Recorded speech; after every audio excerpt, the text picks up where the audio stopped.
Call for you from Masada. Masada.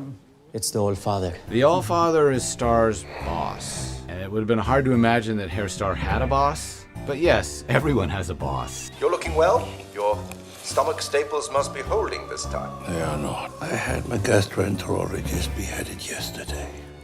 Of course.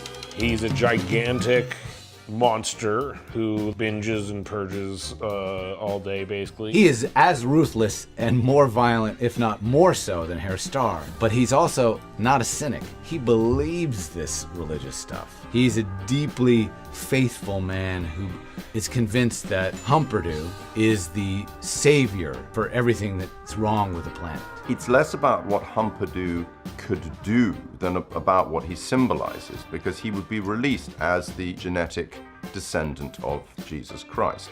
All this time under your care, he must have mastered at least one skill.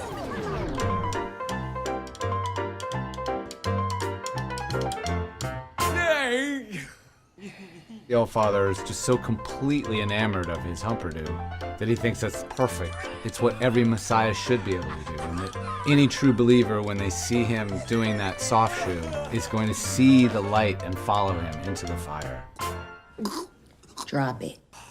You first. They're naughty kids, and I gotta punish them and set them straight and let them know who the power is.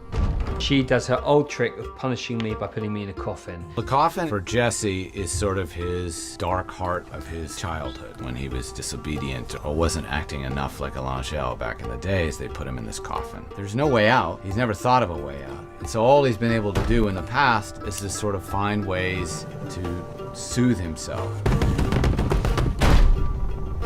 How any prisoner tries to make the best of solitary confinement. He creates fantasies for himself. And the chief fantasy that he creates for himself is to be in a Western with his hero, John Wayne. Marshall, been a long time. But over the course of this fantasy, John Wayne, Jesse's subconscious, puts an idea into his head, which is, maybe there's a way to get out of this coffin. And then you see this smile come up on his face underwater as he realizes that it's worked.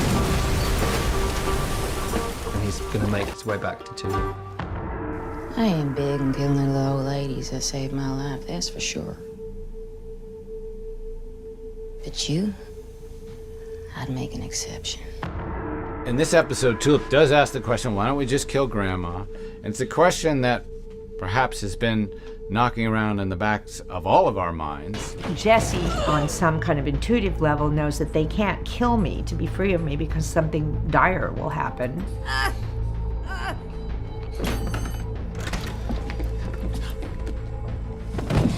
Tulip kills her. Job done. She doesn't know that I've tied her life to mine.